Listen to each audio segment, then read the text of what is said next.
Oku okole ke u whakamalu I he tala whakatapu kakato o e whanua. Moe lotu, kai pe he whoki he ako.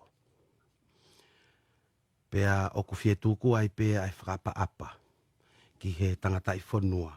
Pea moe whiwhine I whanua o e kere ko eni oku MUIMUI'I I hano MASIVA.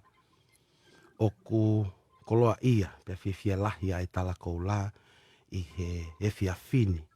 Ko e mau ai whainga maarie, pea mo e MINISITA ako, siausi sowareni. I he whiawhini ke whakahoko hawe I TALA. Pea o ko kore e kainga ke ngau e ake pē harea ku mahina ngofua. Pea FAKA'AMUA e ongo Lelei. Pea tō Lelei ki he whanongo, pea aonga ki ho tau kainga Tonga, o IKAI ngata pē a ki tau tolu. O ku tau whakapaea I ngai whanua muri, ka ki Tonga whoki. Pea I ene pē he IKAI te uto e whakaloloa. Ka te mau kolosi hanga tonu lewa ki Tonga eiki. Pea mō ka tak whakamore KAPAU e iai ha whahinga palopalema whakatekinikare. Koe FAKA'AMUA ke ua na hoko. Pea mō manatu pē e kainga. Mea nge koe whahako whatongia o e whiawhini. Ka iai ha tō no. Pea manatu koe poto a MUIMUI'I. Si oto ofa e MINISITA, siausi ofa ki waha folau sowareni.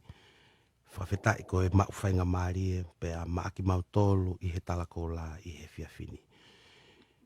Oku lawe I foki e he polokalama, oku mimi hoko ai tau kakato e taha aho o whakahoko whatongia. I he tuunga koe ni ho hoko koe MINISITA. Pea o ki ai pē ngahi whakakaukau ke whaihawe I TALA FE'OHUA'I moia. Ka e tuku pē mua ke ulaki whakahoko atu ai ki whehui koe ni. I ho hoko ko ia ki he MINISITA I he tau ko osi. Koe hānai hangahi whaingata na e whehanga hangai pea mo Tonga. I he fuafua taimi ko ia ho hoko ki he tuunga koe ni e MINISITA. O FE'OHUA'I pea mo I he tawhaaki koe ni ai ako. Palo, o tomua hufa bengai whatapu. Hufa whaki ngaluea. Ke pika pia ki tapu bota no pia whiawhini KAUMU'A Ako I Tonga. Koia. O ku lahi ngai e lia ia o ku tau pehe tolke whahano whatonga. Ako mea ulang pena e whai motuan kono sio ange. Pe ko whe tuunga o tau iai he tainimi. Hai tuunga o iai ako. Hai tuunga o iai access. Hai tau access ke education e. Whai ngopuang koe ke ako haki tamsi mo ki tahine. Tau sio ke hange koe hai curriculum koe whai anu ako e whanau. Pe CV I FE'OHUA'I pe kutau no fonga CV ai ko sio ke ngai tawhaki koe ki he ngai KAUFAIAKO me ni tau TOKONI'I FE'OHUA'I KAUFAIAKO tau hanga update now skills e time ko tau update curriculum ton ke au tatau pe mo KAUFAIAKO Koia. ko tawhaki lewa tau ko sio ke ai ko hange ko lahi ko drop out ki lahi ai parema ko ni hoko fa social I Tonga ni hange ko ngai ke ko hange ko ngai palpale ma pe hoko na to pe ka ki lahi hange ngai to ko ni ko Tongi ke ya ko ai whanau ai ko fai ai to ma ke he ke ta fa ko ya ko na ko lahi drop out na lava fa no fa si imagino to pe ka fa si pa tau ke whanau ke no fo pe loki ako e lahi de fai ga mari ke fa si ai mo palpale ma fa social ke o hoko me he kai koe ke te ako e whanau. Koe ko ngare vai taha I ngāwe ai. Kono whea I koe ke tau ki e lao koe ni. Ai Potungaue Ako ke ako e whanau me tau whaa ke tau taha walu. Koia. Te ongo ngari whai ngofua e pe he ako e tau whaa ki taha walu. Kau gai pe pa mungai whatongi e uha moia. E paurewa ke te hanga o angerewa whai ngā maari e ke ako. Ai tō taha ko toa pe mhono tau whaa ke taha walu. E ko tau whai, ko tai mea koe tau pehe whau I ko early childhood education, ko tai koe tau whau he tai koe tai kinti ako toka mua. Koia. Tata alwa pe mea I o au. ke TAUPE ke TALITALI ke taimia me pe osia me high school. Ai to o lahi pe ngai area na fai sio ke ai pa ku Frambe to apa to tano pe ke ngai area ke sio ke ta to tano ho ka toi more in depth mahal sayang ke ta to TUPE ke ai. Koia. Fa pito. Pe hange kon ko ngai whakamatala ko ni o ku maulawe ia TUPE he ngai ta whaaki ke i he mauwaka ia TUPE i he social media ki Tonga. Pe aku mahino foki ko te TUPE ki ha whaahinga tuunga pe heni ku pau pe ki ia ha visione pe moa whakakaukau te ke ngā ue ki ai. Ko harewa visione pe mo palani ne pe hene kamata ke whakatuutu pe ke kamata ke whakahoko ki ai e ngā ue. Ko visione nei tatak magi ako ko quality education ko ngā pe ko ako pe ka ko ako lelei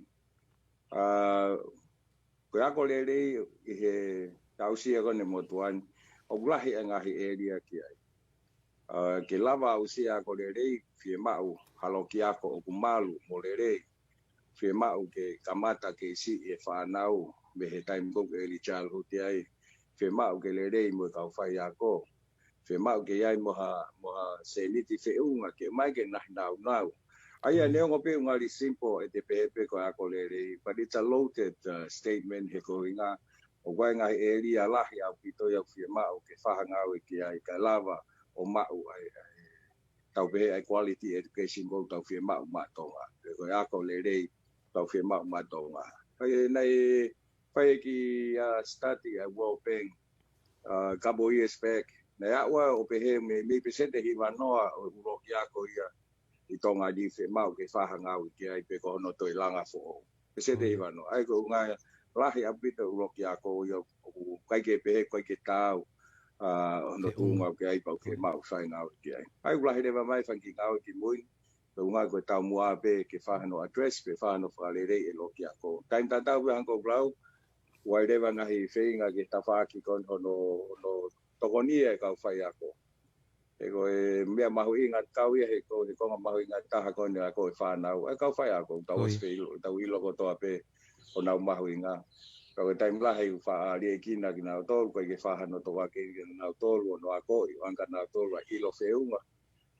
Mo ngahi ilo tau pepe makehe angi he ngahi ke lau TOKONI'I ki nau tohi nau whahakono nau whatogia mahu inga kon ke whanau.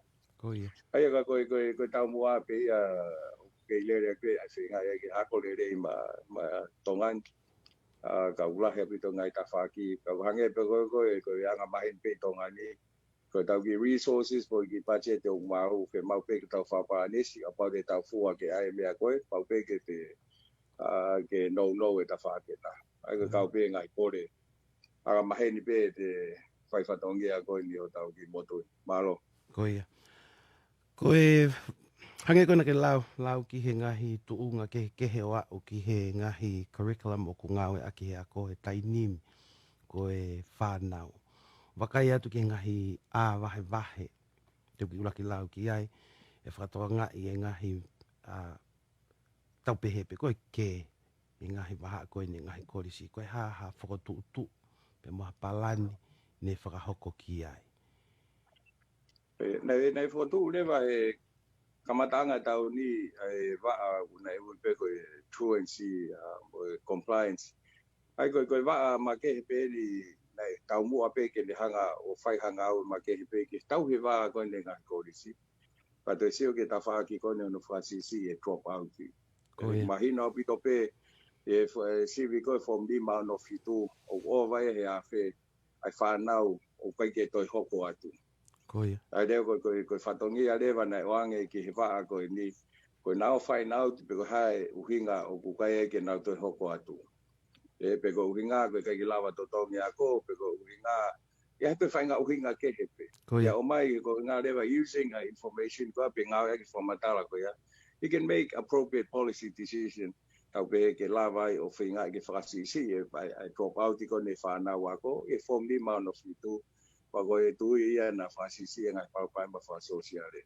ko ta fa ta hare vai finga ya ki ko ne va ko ni pia mo ngahi ako o nau me he wike ko toa pe nau ta noa pe wa mai ke tunga tai ni mi ko tu pe mo fatonga pe neti o ko mai ai ka mata pure me nga ya ko la hi ko ni I Tonga ni toloa a tele le a hona a fo tai lulu na mai le ka mata pure o na petrol fa ta hare mo ka polisi e fa fala ite ko nga pe ke fa si a fa nga mali ke fa ai hake pa mo to wa pe ke na ta si pinga ke fa na wa ko ke na si o ko ko ka ta ke ko hi na wa pia ko e ka mata pure o na feohi o na maheni e lava pe ai o na wa ko me ai o na ma o umanga ta ta ka mai na do pe fo ki ai pe ai fa hinga ia e na o fa to ke pe na to ka ko tau si on ki foi to la ta ha ko e a o ako I na to lava o a fe I mai e na FAKA'AMUA mo na Tonga mo ui e ngahi initiative ngahi FAKA'AMUA ko ni ko tu ko TAUMU'A ia ko va ama ke he ko ni ko nga ko fo tu ko na to fo tu ko nga pe ko mahino wai par pare mai ni na lava fa si e par pare ma ko ia ka ko na fo tu le va ko tu me ma nga ke kai ke nga ta pe petrol ko ne fa te kai ai ma ngahi fa nga mali ke na fa ta hai o po ta no fa ta hai vai ko hai me ko hai me ala fai ke o mai me na to ko hinga he ma la he tai me tau pe tau hilo ai solo va anga o pare ma ta ko o to no ke ma ui ai ki le ka I ram simbo ki ta hine ai ko hang pe ke ai pe fa nga mali ke fe va aki ai kai ke ngata pe I ka policy decision makers ka ori fo pe wa upe ke he tau whanau. Palo. Ko ia. Pe ko tui mahalo ko me alahi, ko ke maheni. Ke maheni, ke feohi, ke nau maheni. Pe ko tui mahalo ko kau ia ngai whakakau lelei. Au pito me ngai whakatutu ki hono tuku atu ki si o tau ke whanau ako. Pe ke kau kotoa pe me ngahi api ako I he tokoni ko ia. Whaafofa au pito. Ko lau ko eni MINISITA ki he tawhaaki ko eni ki he tokoni ma kehe ki he kau faiako. Ko e harewa ngahi whakatutu palani. Ko o si kamata pe o ku teu ke kamata ki hono toka ngai kina e kau faiako. Ai kamata mai penia he nei fotu mo va a fo ko ni. Ko winga pe ko mahino o Fiema'u ke TOKONI'I ka faiako. Ai lewa ko nau o kai pe ngai ta fa ke nau sio ke e kai ke ngata pe e content ka nau to sio ke fo ma faiako nau sio ke motivation. Ai me o ni hanga drive ai faiako time life ko te ose te fa ko ta hongo fu pe ta ni mahal ku ki kamata ke kai ke to fu mahu inga tata mo time ko na te kamata pa ka le va nga session ko no palu ai mau ai wa ko ni o fa ha ko kon mo ka fa ya ko uhinga pe ke lava ke na to ilo ai mahu inga fa to ya o na fa ha ko ai ko ke ngata pe to ta puni ka na fo wa tu ki alu ki ha pai ki fa va eua ko hinga pe mahino o Fiema'u ange pa mo nga faiako ko o tu motu anga tala no pe he ke na ilo yo ke mahu inga ke Potungaue ana fai fatogia ko me o tu motu ai ko kahi tafa ke he ia ko motivations ko fonga faiako ko share na experience ka u faiako matu o tu ange pa mo sio ke hange ko no fai ai nga lesson ni hange ko lau ke ai fu holo au pito ai sai ni si mo fika I konga mai ke MUIMUI'I au Fiema'u ke to tau pehe ke fai ai fa nau ke nau to take up nga subject mahu inga ko ni au fito mo ne FEAKO'AKI tonu pe mo le langa fra la ka ko no Tonga ni malo ko ia ki a fea ke e tala noa ki he kono whakaloto lahi I ko eni o e whanau kamata mi he tau wha ki he tau hongo fulu mā walu. O kuiai na hawhainga whakakaukau ki he tuunga ko ne ako. Ko te hianga ko whakaukau pe ki he tupake maharu ke hange pe tai nimi. Ko te ukwai ni ipi ko whainga mea ke ne whakai ai ni ihi ko ke alu ki he ako. Ko osi ko e pia mi he tau me hako toka mui. Osi ko e tau ko ha mea ku hoko atu ki ai. Kuiai hani ihi ku mau whainga maari ke nau mahal pe ke nau alu ki muri pe I he sipoti pe ko e tawhaka whakaeka te mia pe. Pe ko hare vai whakakaukau na iai nai whainga whakakaukau pe ko hapalani ki he ni ihi ko eni o kusi toi ko I Tonga. Malo be kau ia ngai fehui mahoinga tau ke feinga ke solo wa ngai hauni. Ka koi me mahoinga I whahonga whatu ki kone Potungaue. Kai ki ngata pe foke ako ka koe ako ngawe. Ai koe education pa mo training o tokanga ki ai Potungaue. Ko ngalahi lewa o drop out whanau. O kai ki nau toi fisa ai nau toi hoko atu he academic. E koe fika be koe sio karafi. Ka kuia lewa ko ngalahi ai nau fie ngau na fie ngau na to nau ni ma more practical. Ai ku lele lewa ai ngahi son ko na ko tu mo familia pe mo ia TVT. Ai vocational training. Ai ko whenga lewa e taini mi ke hu mai vocational I high school ke o ai drop out e ki re ka koe kai koe ke faiako. Kai lava ia as an option ke auria ngau e woodwork a pe ngau e ngai ta whaak pehe. E kone osi koe ai e lava lewa ia o alo ako ai. Pe osi koe e lava lewa ia o ako wha teknikare. I he waa wha teknikare kone Potungaue Ako. Ai au tu whataha pe ma mui whokololo. Ai ko ngai lava ia ako ai ke kasa, koe uhila, koe plama, koe walamea pehe. Ai lava ma o foundation ia. E ni ako form 4, form 5 I high school. Kai e lahi lewa e whanau lewa, unau whiri lewa he tainemi. Kai ke nau te hoko nau tolia he traditional stream koe alu koe he academic. Ka nau afe nau tolia o ako I he teknikare. O nau osi koe he nau whaitau e taha pe tae ua, nau lava lewa humai lewa. O ngau e he o mauaha nau trade certificate. Pe koe hako ulanai, pe koe plama, pe koe uhila, koe kasa, koe ualamea pehe. Au tui koe konga mahui ngai a o tau sio koe ke KAPAU. E kai ki ngata pe sio ta whakatei mika pa tau sio pe ke ta whako ne vocational training. E lava ma wai ha mo uia e whanau. E hoko atu koe ne e ke te miki o plahi pe ngai whainga maari e I tongani. Kau toi la hengi whainga maari e muri. Koe konga lahi e ngā ue mo tuani e taini. Koe whainga I koe qualification koe pe koe ki lai certificate ke mau e lava kumbea ka mo ui I muri. E koe konga maui ngai e taha ko te lava o ko te mea koe te ai he ni pe koe form fit tu pe koe hae te ki lai certificate te mau he ni. Te hawhai ngā maari e ke te hoko ati muri o gai o lava pe o nau recognize nau lava iloi. O gai e tu unga fe'unga ke lava o ngā ue pe hoko atu o ako I muri. Ai koe whengai koe ke recognition e qualification koe alo e technical mo vocational training ke lava alo e tau kau me e ta whaak trades. O tu koe ngahi whainga maari e ia o ala mau e tau whanau ke na ununu at koe ni alo ke ose ako. A koe konga koe ai lewa ki whawaiwai I he mauta whaaki. Hono kai ke whamatala I wharere ke whanau ai ngahi option koe ni. E mahino pe lava pai kai ke lava e wai pe mo ata options koe koe ngata anga pe a koe o ako I hate tohe form 5 pe koe form 1. You have the other technical vocational training as other options ka koe. Tau pepe no whenga I ke mahino I aha ha mo I anga to Lelei ang e kahau. Koia. Se aus koe ki whakakaukau pe nia.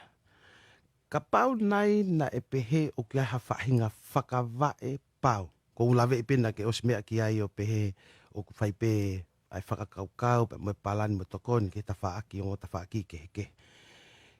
Ka pau na e ha whahinga whakawae pau pe mahino ki he to utupu pe mo Tonga e whanau ko ni ako o ki ai pe ho nau whainga maari na tolu ke nau alu e ta whaak ke te mia alu ki muri pe mau I Tonga. Hange ko foi whakakaukau ko ni o ku kei hange pe foi VISONE pe ko ha mohe misi ke o wale pe ko tu ha university pe Tonga I Tonga ke nau hoko atu ki ai o ku ke pehe e kehe he kai pe ke nau whakakaukau nau tolu te ungata pehe alu whakauhila te alu pe ta whaaki ke whaingata whaaki ke heke o e ngā ue ka he kai ke pehe ko TAUMU'A pe au ka pau ko Fiema'u ke hoko ko ha toke tā pe ko te ulawa pe o au ki ai. Ai ko tui mahalo na ke lau mahalo koe ku brief a MUIMUI'I taha mahalo. Ku pau pe fo ke whaaki fo. E kai ko ngā pēo ke mahalo ke na ke ku toki wang mooni a bito ia. Koe mea mau inga he ni ke te hanga ange ai option ke whanau. Pa koe mea koe na ke university o kau ia he latest discussion ana fai stati ki ai pa ulo tonga fai ki ai sio ai puleanga ko hai tuunga ke MUIMUI'I ki mua e ulo tai nimi o si ai kalama wai tau diploma i accounting diploma i IT diploma in agriculture diploma in hospitality diploma in teachers training so we have alahe ngai u kongkonga ia o university o si heni be he tai nimi kono foi ono o mai fataha be o tau sio ke koso no mai ka kai ke na fakalele ki ko me mo ulo no sio ke he tai nimi ko hinga be ke te ange ha te la hang ha option mo choices ke fa now e ma ho inga to pe ia he ka pa be fa si choice mai no ko me pe ia e fili ke fa now pa le ya fa mari ke tau to ange ke to la hanga be ala fili e fa now ko tu e to la hanga na fa nga mari ai ke tau ki fok pe ki mui i kamata tau na e kai ke fukau ai puleanga ke ai ko ne ako tokamua ako tokamua pe taha pe ki ti pe taha ai puleanga kana e fatonga i lewa i he fika na e mau mai pe se ti pe to no ai fa na wako ko ton ke na wako tokamua na wako tokamua ai ko fitu no e na no fi api na kai ke na ona tolo ako ai e lewa ai palpare ma hen he ko pe se te fi no ko ia e kai ke na ma ma te FE'OHUA'I ki mua pana hu o lautohi. Ai rewa nei, ai rewa tūtūt ke mau ngau e rewa ki ta whakoni. O TOKONI'I ai ngahi siasi, ai kou nau swarere na ua ko tokamua. E au mai ke he tai niwi o suo futupu, ai ua ko tokamua ai pureanga. E kou hinga pe ke to anga whainga maari ke whanau mo parents, e mātua. Ke whaingo fuange nau awe whanau ke hako. O apau o tu mai pehe e kolo ko ia. Pe tu mai he kolo hoko mai e whaingata ange nau whainga mai ki kolo ki nukalo whan ai ko whakau e to have better access ki he ako he na lava ai mātua o mai e whanau ke ako i mo toka te wai ki nau tolu ki mua panau hu o lautohi ai ko whamui taha mahalo umau gofi ke pese te whani ma he tani o whanau ka koe whainga ke teke ange he o na lava o toi tokolahi ange ai whanau i he level ko ia kaswha ke mawai au pehe foundation Lelei o alwai pe ke lautohi o alwai ke secondary. Ai ko me it's a holistic approach. Ko ki ngata pe mausio ki he osi ko me high school ko sio me kamata e tau sio ke he Tonga.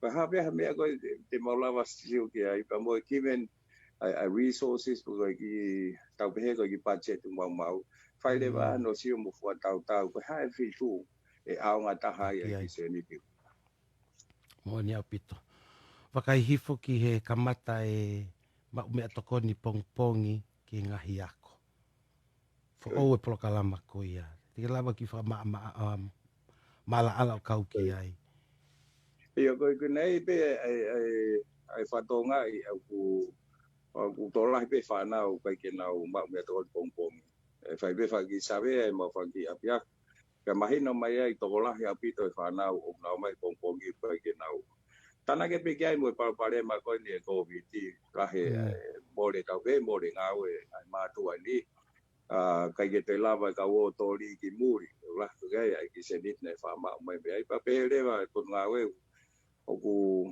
mahu inga ke mau ka wa te ta fa ko ni o TOKONI'I e ai ma me to kon pong ko e fa na ai na mau kamata apia ko peta hiva mau hika ke no apia ko no nima pa ko FAKA'AMUA ke au o si ko ai weekend ni mau ka wa ka to ai apia ko i Tonga ni ai ko simple breakfast pe ko cereal pe mo wa ka ko ke pe ke ai ha ki me ke ma we ko ni fa na mo wa pe ha ki me ki mo healthy ang e whakamawhana e pongpongi mo e kai ke pongpongi.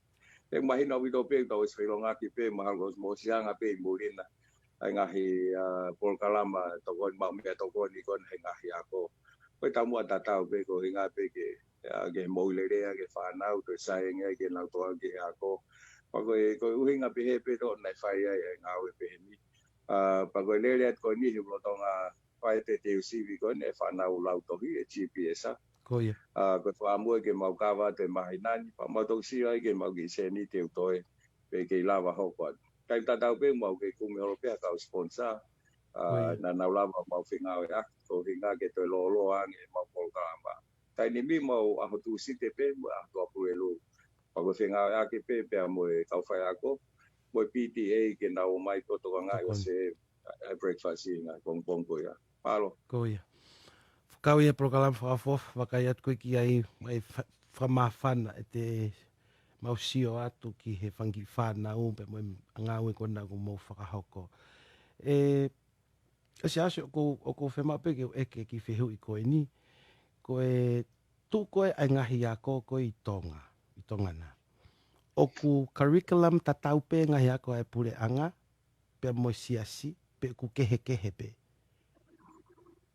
oku ai pe fo ke curriculum ko ni ai pule anga ai ang me ko wako ko ni mau ai me ka to pe wako mau le pe silapa TAUPE ka ngo fu pe ke to ha pe ha pia ko ta ai mane silapa ta pa pe ke fai fita no aku po Potungaue Ako FEAKO'AKI mo na silapa na te o na fai ka me o mau Fiema'u aki pe silapa ta pa hino pito pe o ai Fiema'u ke ki te faha to siofi curriculum ko ni pa fai Fiema'u aki ai pe mo panke ama mani ko pe ke hano to review ai curriculum mo tai ke sio ange ke u 21st century skills ka ngahi mea o tonge ilo he whanau ETAU na ko ni ke ngai century hoko mau inga pito pe ngahi koa curriculum ko o sianga mai ki ai ka ton pe ke te fai pe hano siof ka fai nga ko mo pange ama mani ke tau sio ange pe u ke tonu pe ai curriculum he tai ni mi pe u Fiema'u ke ki liliu pe Fiema'u pe ke tana ke ai ka ke FAKA'AMUA I mua he o se tau ni ngua mahino ha whanonga ko in FEAKO'AKI curriculum pe ko silapa mai ako I Tonga ni ko ngā pe mahu inga ke tau ai pe mo tau ki step back pe o sio ko hai tōnga ke ai ko hai hala whanonga tō ke tau fōwai ko hai lili tōn ke whai ko ia I o lawe ko ia ki he silapa o ku tuu I a ETAU rea whakatonga I he silapa ko na pe ai na ko ngahi ako ai au tu tai ni me ulere pe ai ako tonga o ke form fitu ai au alpe o ke form fitu ko tu ko ngai pe mahino mau inga pe le fa tonga ko ke lava ko alpe o ke le bol mal mata ko he high school ko ia o kai pe ki whakakaukau Pau sai pe ko pe tala noa pe ko te tahake ko e whakaukau he ko tui mahalo te hanga pe to liu pe ko fehui o ku tu ai rea whakatonga o mahu inga fe pe mo ne tu ko nga hele son ma ke he I he silapa ko I Tonga ko whatatau ko ni ki he enrollment ko tolahi ko ni whanau nau whai a son tonga mahino ke mau inga ke tolahi a pito kai ko hinga pe ko tau pe ko uhinga pe tau pe hang mahu inga ai ka mahu inga mahino ke tolahi pe tau whanau mahu inga pe he tauanga whafonua to ke tau ke ilo pe ko language pa nga me mahu inga taha ke ilo tau fito ono te tupu hako ni Tonga ni ka koe taimi ko hoko atu ko whame ko whawhewi ko he mātua ni ke university pe aonga ke alo atu hataha wai form fito Tonga ko ni alhake ana ke university si ngai options ia ke tali ai ale whakatonga o subject ke te ala to hua to moi ke university ai aku tak fu tau pe mātua ko hai area ko hai ka au he career o me sio ke ne whanau pane advice level whanau ngahi area ke nau to ka ko me time tau pe ai longa ko holo ko ni ai ako whanau ko ni fika mo science o lahi angeleva au ke he rea whapapala ki rea whatonga e ko asmai ki moi mai o sayang ai pass rate ia e ngolea ko i ka subject pe kai si mahino do pe holo ma pe ho ai lava ia ko i nga le son sai ni si mo le son fika ai leo fili leo ka le ka ke nau ke le son ko e lava fai mo fuai ka ke nau fili ke na le son i tau pe e tokoni ka fi ho kwa tu mala e whakaako ai ko ngahi advice pe he ko ke ai whalele pe he ngahi ako mai matua ke fua tau pe ki le ka ne ngani fai ngata ia i le son Chinese mo fika ka pa o fe alo engineer pe auto tau Fiema'u ia ke ne fai ngahi le son pe ai ko mau ko konga ia awareness raising ni whanau ko nape e to ha ke mau inga ko ni Chinese ure so Chinese mo fika ai ko inga ke tu hi fa le fa tonga ko ngape ke fu ke fili have an informed decision ko hai mi au Fiema'u ke fai ki ho ko atu ko e mala ya ko pe ko ko nga we malo apito ko ki foi whakakau pe nia o ku me ho whakamatala ke mea koe ki ai o ku hau ke au e foi whakakau ko ini ma pe ku sai pe ke wai wah pe ka i te ngia ui ku sai pe ia koe ke ilo ia ui hawha ngata whaake ku sai pe ia ka koutu ko foi whakakau koe o ku tauhanga koe o ku hange koe o ku ikai ke tuu ki he tau whakakau koe ngai mātua i Tonga mo ki tau tolu a whitu muri pe a hono whakamama whai a hono mahu inga o e tau rea pea e kei aonga pe a e ngahi i loko ia ki he tau lunganga whakafonua ke tokoni ki he tau wako whaka ekatemia. Ko tuiko kapau e lava o mai o whakatahai ai fo i whakakau ko ia o koutui lahi au ia e lava pe ia. E lava pe foi whakakau ko ia. Koe ka whihu ia ko foi hange pe foi whakakau ke whakakau ki ai. Pau sai pe ko koe ke whakakau ki ai. Koe tuu koe i he lolotonga ni. Koe harewa mihe ngahi ngā ue ko ke lava pe moho o Potungaue mihe kamataanga o a mai ki he tainimi. O kui wherewa ai anga o e halafono ngā mihe ni o hoko hoko atu.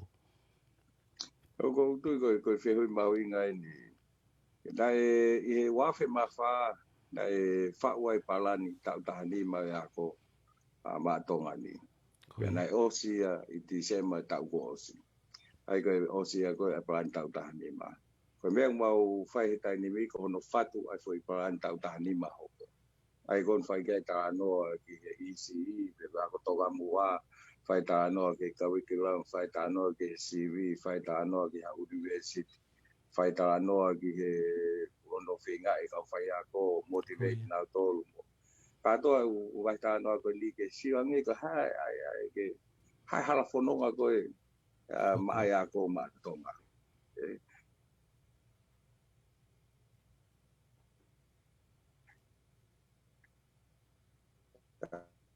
i ulahi a TUPE ai ngahi ya bidu fende ma tonga he kahau ai ko foi fehu mau inga ko na ke ho mai ko fehu ia malo toa ngau ke ai pe ko high shape or form or road map ma ya ko ma tonga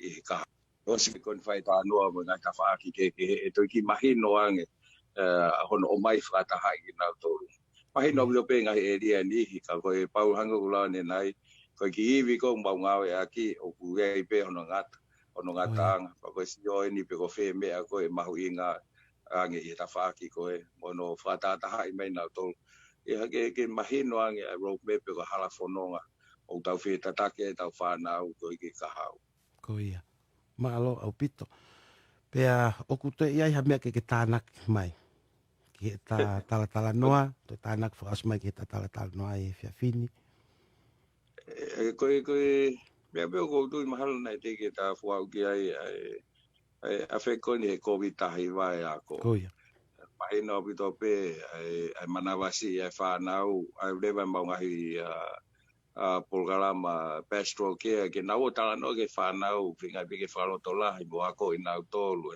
fano ai pe mo la me pe pe ko pongi mahal ko mo harmoni te ka ko ma atu si te o fai mau trial ho no wa ai ako pe ko me api ko ia ko inga pe ke mau to mate te wange o apau Fiema'u ko ke tāpuni ai ngahi ako e ke lava pe o tiliva pepe e ke lava pe o ako e whanau me i api.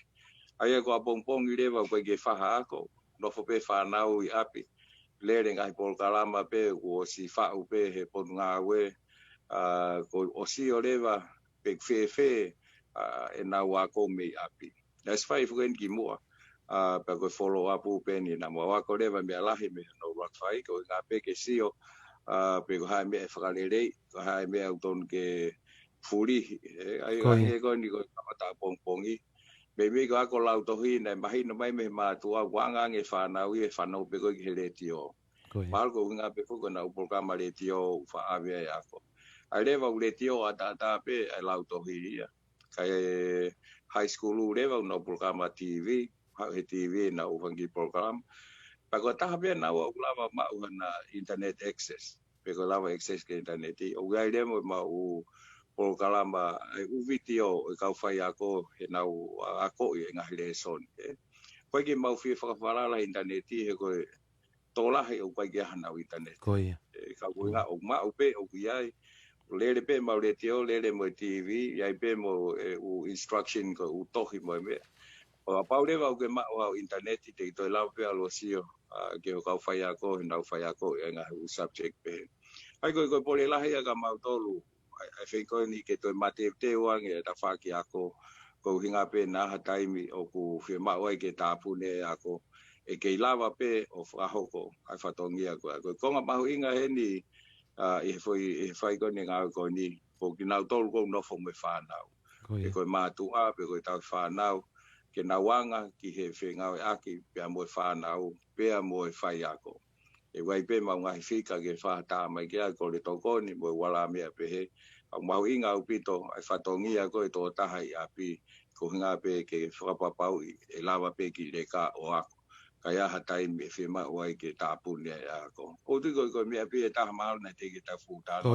Koia. Ai huesia koe ni he COVID-19 ka moirifia ko ke COVID hiwa ke ta faaki ko ni o yako malo apito siaosi pe o ko tui ko e fiafini o ko whakaamu ko e ki polokalama ko ni he katana ki tuunga o ku kai ka mau me ama tole ma ka toka ange hataha e whanongo i he polokalama ko ni pe fie tokoni ko whakaamu ia ke whainga ta whaaki te nau lava tokoni atuai o hange ko e na ko e pongpongi si whanau ako na nau lava o whakapaanga atua ta whaaki ai pe ko whainga ta whaaki he kepe ko mahalo ko ta whaaki te mau lava pe o whai heni atu pe me heni he ilo na si si o hani ihi pe nau mao ha whainga ongo ofa ke maa whainga ofa ko e tonga ko ni ko tau Fiema'u ke ako ki he tau whanau ke toka ki nau tolu ko nau ngahi loto ko ofa ki tonga. He koutu ko whahinga lau maari e ia o ikai ko e ako pe ki he tau rea whakatonga. Ka ko whahinga ulungaanga ko ia o ku tau ako ko e ohange ko ngā ko e whakawe KOULA. Ko e tau mau ko e ai foi whae ko ia. Pe e whaingo fua pe ki hanga ko whakakaukau ke tau mau e whainga ofa ko ia. Pe ko e FAKA'AMUA ai tala KOULA ki ani ihi te nau wakai e polokalama ko ini. Ha mea te mulawa TOKONI'I. Ki he tau whanau i Tonga. Whamahalo lahi atu. Ko e mau whainga maari pe aku talamonu atu. Ko e tō whatongia. Mo e mawhatukutuki e ngā ue o ke whakahoko. O ko o whalahi atu ke te koe pe mo whamiri. Kai pe he whoki ki he tonga tap tolu. Pe ako ilo ko e monu ia lahi o ku nau mau e he kainga ko ia. O hoko ki he tawhaaki ko e nā he ko lave. Ko e toko taha o whakoe. Pete ke lava tokoni o whakahoko. Pe whakamalo atu he ngā ue lahi makawhakawa. O whakahoko i ho tau ki pure anga. Whamalo lahi atu pe moe ofa, moe tala mono. Malo. Malo na ki kamata motuhia. Ai ko ia. Ofa lahi atu. Ofa lahi atu to e. Kai toi ai beha tain batau to kotano. O kone kamata ni pe hoko atu pe. O fatu e. Happy Father's Day atu mo ko Happy Father's Day malo apito. Alo. Iyo. O fatu.